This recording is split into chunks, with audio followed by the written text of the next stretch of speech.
오늘은 38절에서 50절까지 말씀을 가지고 같이 함께 살펴보도록 하겠습니다.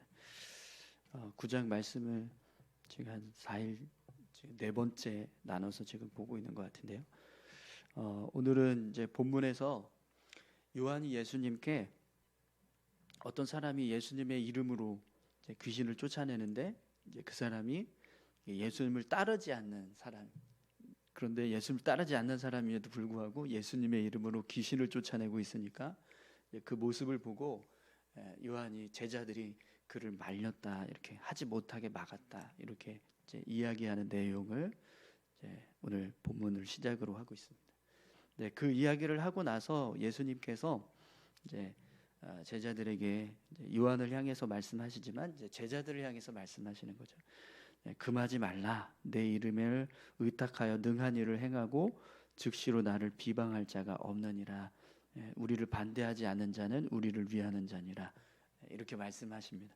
그러니까 예수님께서는요, 요한에게 내 이름으로 귀신을 쫓아내고 있는 그 사람이 우리를 비록 따르지 않는 사람이라고 할지라도 그런 일을 하고 있다라고 한다면 분명 우리를 비방한다거나 하지 않을 거다. 그러니까 우리를 위한 자이니 막지 말라, 이렇게 이제 말씀을 하십니다. 그럼 여러분, 왜 요한이 예수님에게 자신들을 따르지 않는 어떤 사람이 예수님의 이름으로 귀신을 쫓아낸다고 했을 때 그걸 왜 막았을까요? 그 부분을 우리가 좀 생각을 해봐야 합니다. 그죠? 예수님을 따르지 않는데 예수님의 이름으로 귀신을 쫓아내는 사람이 있습니다. 그러면 그 사람이 귀신을 쫓아내는 그 일에 대해서 제자들이 막았다라고 하는데 그 이유가 뭘까요? 막아야 될까요? 그냥 내비둬야 될까요? 네. 여기에 우리가 오늘 본문을 통해서 이제 생각해야 되는 답이 있는데요. 예수님의 입장은 이런 거예요. 하나님의 나라가 세워지는 일, 귀신을 쫓아내서 누군가 회복되는 일이라면 그 일은 분명히 하나님이 원하시는 일입니다. 그렇기 때문에 예수님의 입장에서는 그냥 내버려둬도 된다는 거예요. 하나님께서 원하시는 하나님의 나라가 세워지는 모습이 되기 때문에 그 모습은 얼마든지 나를 위한 일이고 하나님을 위한 일이라는 거죠. 그런데 제자들의 입장에서는 그게 좀 달랐던 겁니다. 참 다르게 보였던 거죠. 그럼 제자들의 입장에서는 뭐가 좀 달랐을까요? 그들이 볼 때는 예수님을 따르지 않은, 제자의 무리에 속하지 않고 함께하고 있지 않으면서도 불구하고 예수님의 이름으로 귀신을 쫓아내면 결국 그들은 그들이 하는 모든 사역들의 영광은 누가 취하게 될까요? 그들 스스로 취하게 되는 거예요. 그죠? 예수님과 함께하는 제자들이 만약에 그런 일을 했다, 그러면 그 영광이 누구에게로 돌아갈까요? 예수님과 제자들을 향해서 돌아가겠죠. 그런데 그렇지 않은 사람들, 무리에 속하지 않은 누군가가 예수님의 이름으로 귀신을 쫓아냈을 때 그 귀신이 쫓겨나가는 모습을 통해서 사람들이 보는 시선은 이 사람들이 능력 있는 사람들이구나, 이러면서 그 귀신을 쫓아냈던 사람들을 향해서 뭔가 이렇게 막 칭송하거나 아니면 높이는 그런 상황이 될 거 아니에요. 그죠? 근데 그 모습이 예수님의 제자들이 볼 때는 옳지 않다라고 생각을 했다는 거예요. 우리가 취해야 될 영광인데 왜 그들 스스로 취하게 내버려 두느냐. 그래서 그걸 금했다라는 거죠. 근데 오늘 이제 본문에 이어지는 말씀들을 보시면 예수님께서 이 요한이 이제 제자들이 그 귀신의 이름으로, 예수님의 이름으로 귀신을 쫓아내려고 했던 그 사람을 막았다라고 하는 이 행위에 대해서 굉장히 심각하게 여기시는 모습을 이제 보게 됩니다. 여러분, 우리 41절을 먼저 한번 볼까요? 누구든지 너희가 그리스도에게 속한 자라 하여 물 한 그릇이라도 주면 내가 진실로 너희에게 이르노니 그가 결코 상을 잃지 않으리라. 아멘. 네. 이 말씀을 여러분 잘 보세요. 누구든지 내 이름으로, 그리스도의 이름이라는 거, 그리스도에 속한 자라 하여 물 한 그릇이라도 주면, 내 이름으로 누군가 물을 다른 사람에게 한 그릇이라도 주면 그 사람은 어떻게 된다고요? 결코 상을 잃지 않게 될 거다, 이렇게 말씀합니다. 그러니까 무조건 상 받는다라는 거잖아요. 예수님의 이름으로 물 한 그릇이라도 주는 사람이 있으면 그 사람은 꼭 상을 받게 될 거다, 이렇게 말씀하시는 거잖아요. 그러면 지금 이 말씀을 하셨을 때 예수님의 이름으로 귀신을 쫓아내고 있는 그 사람을 한번 생각해 보세요. 그러면 그 사람을 향해서 지금 예수님 뭐라고 말씀하시는 거죠? 그 사람은 결코 상을 받게 될 거다, 이렇게. 결코 상 받지 못하는 일이 일어나지 않을 거야, 꼭 상을 받을 거야, 이렇게 말씀하셨단 말이죠. 그런데 지금 요한은 그런 상 받을 수 있는 사람을 향해서 어떻게 한 거예요? 못하게 막은 거예요. 그죠? 네. 42절을 한번 보시겠어요? 또 누구든지 나를 믿는 이 작은 자들 중 하나라도 실족하게 하면 차라리 연자매 똘이 그 목에 매어 바다에 던지는 것이 나으리라. 아멘. 이 말씀을 여러분 잘 보세요. 네. 누구든지 나를 믿는 이 작은 자들 중에 하나라도 실족하게 하면 차라리 연자매 똘이 그 목에 매어 바다에 던지는 것이 나으니라. 그러면 이 누구든지는 누구를 말하는 걸까요? 나를 믿는 이 작은 자들 중에 하나라도 실족하게 하는 자, 그러니까 지금 누구거든요. 이 누구가 누구일까요? 요한이에요. 요한이 바로 지금 이 작은 자 중에 하나라도 실족하게 하고 있는 일을 지금 하고 있다라는 거예요. 그러니까 이 작은 자는 예수님 주변에 있던 어린 아이들을 의미합니다. 어린 아이에게 실족하게 하는 어떤 일을 하면 그 모습은 연자맷돌을 목에 걸어서 바다에 던지는 그런 모습보다도 더 아주 악한, 흉악한 그런 모습이 될 거다, 이렇게 지금 말씀하신 건데, 사실은 지금 이 일을 누가 한 거냐면 요한이 했다라는 거예요. 이 작은 자, 어린아이 한 사람을 향해서 실족하게 하는 일을 해도 이게 이 연자맷돌을 사람의 목에 메어서 바다에 던질 만큼 그거보다도 더 악한 모습으로 보여지는 일이라고 한다면, 예수님의 이름으로 귀신을 쫓아내고 있는 사람을 못하게 막았다라는 건 이건 뭐 연자맷돌을 한 100개 목에 걸어서 던진 것과 같은 그런 상황이 되는 겁니다. 그러니까 예수님께서 이 말씀을 하셨을 때, 요한이 이 말씀을 들을 때 여러분 어땠을까요? 굉장히 당황스러웠을 거예요. 왜냐하면 요한은 예수님한테 칭찬받고 싶어서 우리가 이렇게 예수님 따르지 않는 사람 중에 어떤 사람이 예수님의 이름으로 귀신을 쫓아내니까 우리가 막았다고, 잘했죠, 이렇게 해서 이야기한 건데, 예수님은 그게 아니야, 너 지금 연자맷돌을 사람 목에다 걸고 바다에 던진 것보다 더 악한 일을 한 거야, 이렇게 말씀하시는 겁니다. 그러니까 얼마나 당황스럽겠습니까? 근데요, 이어지는 말씀을 보면 더 당황스럽습니다. 43절부터 47절, 49절까지 한번 볼까요? 만일 내 손이 너를 범죄하게 하거든 찍어버리라. 장애인으로 영생에 들어가는 것이 두 손을 가지고 지옥 곧 꺼지지 않는 불에 들어가는 것보다 나으니라. 만일 내 발이 너를 범죄하거든 찍어버리라. 다리 저는 자로 영생에 들어가는 것이 두 발을 가지고 지옥에 던져지는 것보다 나으니라.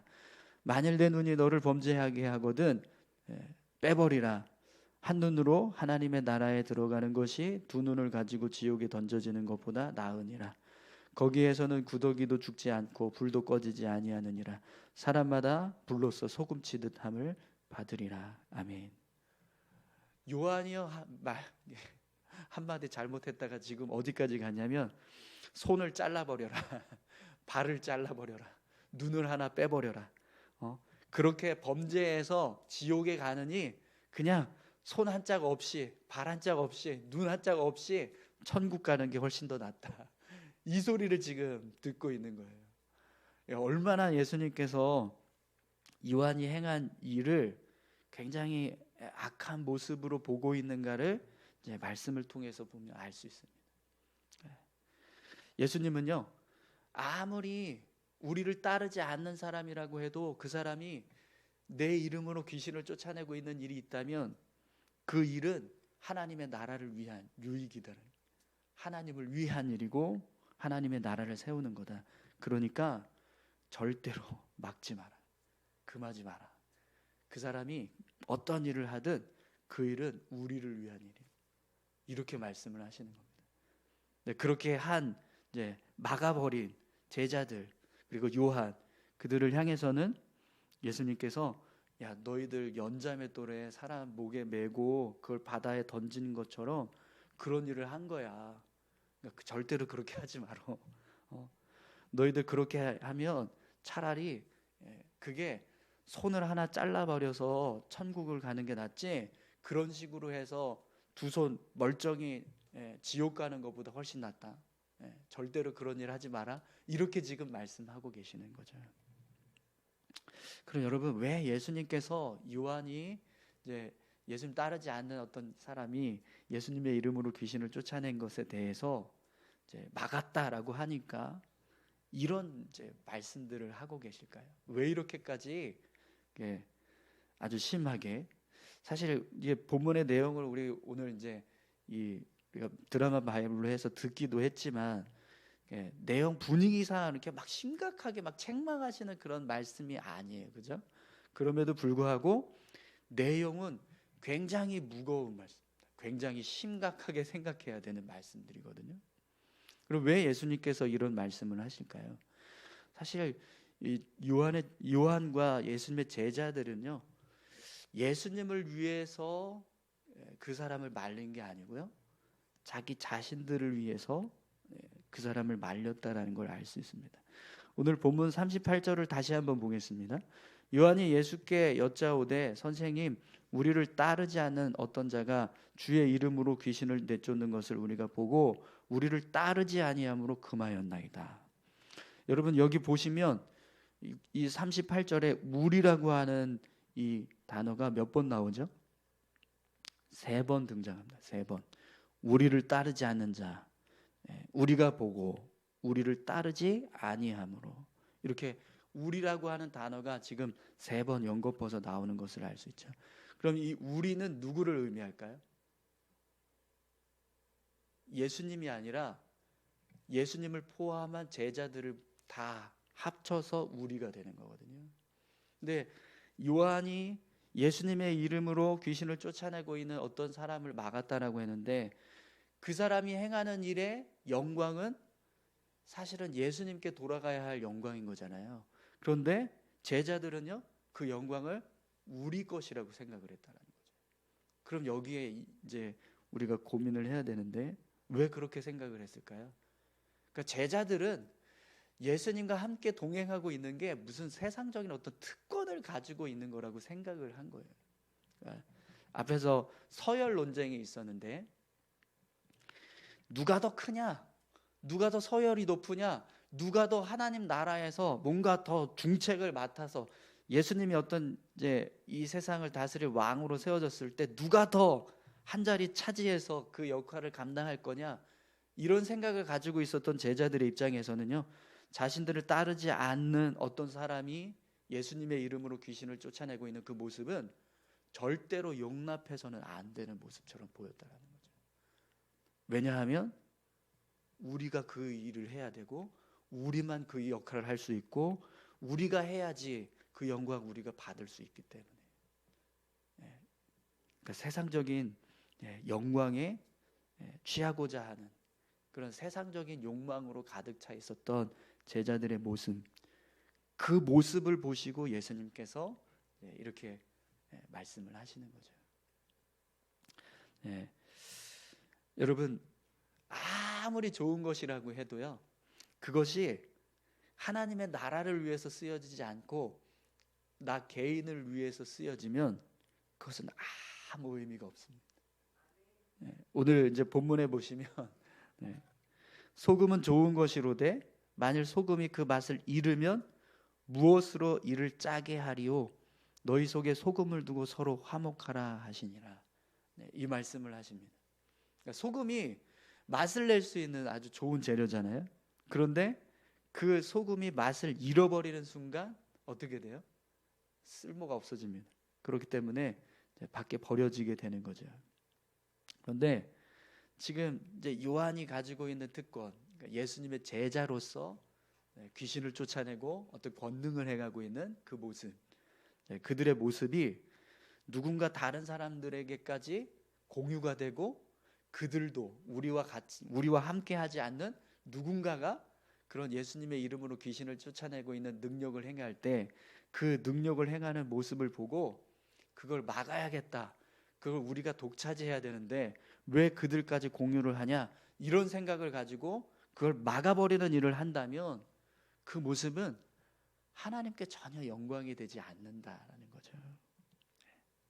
하나님이 원하시는 건 하나님의 나라가 세워지는 거지, 누군가 그 일을 통해서 영광을 취득하고 세상적인 어떤 유익을 얻는 게 목적이 아니라는 겁니다.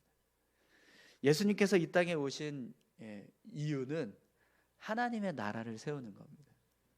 그런데 지금 제자들은 하나님의 나라가 세워지는 게 목적이 아니라 자기들의 어떤 영광, 자기들의 유익, 이 세상에서 우리가 얼마나 높임을 받을 것인가, 아니면 우리가 얼마나 더 많은 역할을 감당하게 될 것인가, 이걸 생각하면서 예수님과 함께 동행하는 삶을 살고 있었다라는 거죠.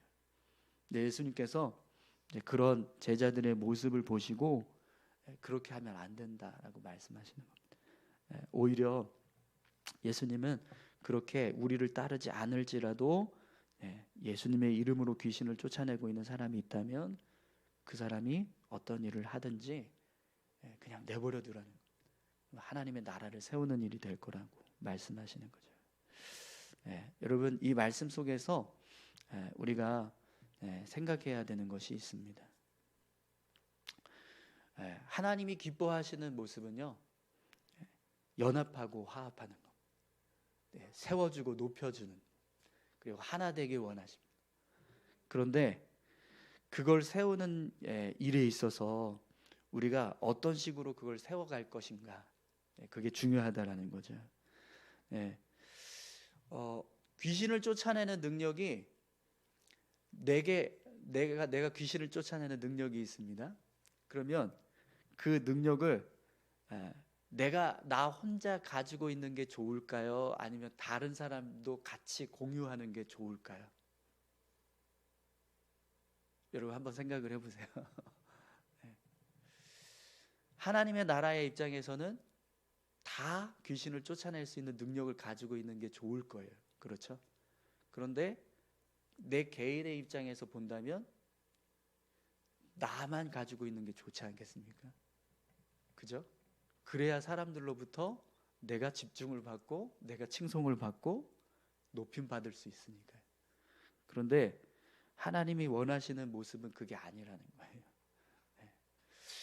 여러분, 교회의 모습, 우리가 신앙생활하고 있는 이 모습, 그 모습도 똑같습니다. 교회가 존재해야 되는 목적은요, 영광을 취하기 위해서가 아닙니다. 이 교회가 성장해서 더 많은 사람들이 이 교회에 다니고 또 이 교회를 통해서 뭔가 사람들에게 주목받고 또 사람들로부터 인정받는 어떤 모습이 되기 위해서 교회가 세워져 가는 게 아니라 하나님의 나라가 세워져 가기 위해서 이 교회가 존재한다라는 것. 근데 그 일을 이루기 위해서는요, 우리는 끊임없이 우리 자신은 다 계속해서 포기하고 우리가 가지고 있는 어떤 권리나 우리의 자격이나 우리의 능력을 계속해서 나누고 베풀고 끊임없이 세상을 향해서 부어 나가야 한다는, 그걸 멈추는 순간 교회가 존재하는 목적을 잃어버린다는 거예요. 또 우리가 신앙생활하는 목적도 똑같습니다. 예수 믿고 구원받는 건 우리 목적입니다. 그러나 그것만으로 멈춰버린다면 하나님이 기뻐하시는 신앙의 모습이 될 수 없다라는 거죠. 우리가 가지고 있는 이 구원의 은혜가 계속해서 어떻게 해야 될까요? 나 혼자 안에서 멈춰 있는 게 아니라 흘러가게 만들어야 된다는 거예요. 계속해서 누군가 믿지 않는 사람들을 향해서 전해지고 또 하나님 알지 못하는 사람들을 향해서 알려질 수 있도록 계속해서 나누고 끊임없이 흘리는 그런 모습이 되어야 한다는 거죠. 그걸 이루기 위해서 힘쓰는 것, 그것이 오늘 우리가 세워져 가야 하는 믿음의 모습이라는 겁니다. 사랑하는 성도 여러분, 오늘 저와 여러분들의 신앙이 나눠지고 흘려져 갈 수 있기를 간절히 소망합니다. 끊임없이 흘러가는 그런 믿음의 모습들이 우리 안에 있을 때 예수님께서 원하시는 신앙의 모습으로 세워져 갈 수 있습니다. 그냥 세상적인 어떤 욕망이나 세상적인 영광을 취하기 위해서 힘쓰기보다 나누고 또 서로 화합하고 연합하는 모습, 그 모습을 이루는 것, 그것이 우리가 추구해 가야 할 신앙의 모습이라는 거죠. 오늘 저와 여러분들이 그런 믿음의 모습으로 삶을 살아가실 수 있기를 소망합니다. 우리 같이 함께 기도하실까요? 함께 기도하실 때요, 인간적인 어떤 유익을 쫓기 위해서 나 자신을 위해서 삶을 살아가는 것이 아니라 주님의 나라가 세워져 가고 주님의 이름이 계속해서 증거되어져 가고 하나님의 나라가 정말 이 땅 가운데서도 온전히 세워지기를 바라면서 살아가는 모습, 그 모습을 이루기 위해서 힘쓰는 우리 모두가 되게 해달라고 여러분 우리 같이 함께 기도하길 원합니다. 다 같이 기도하시겠습니다. 하나님 아버지 감사합니다. 하나님, 세상적인 어떤 영광이나 유익을 얻기 위해서 우리가 지금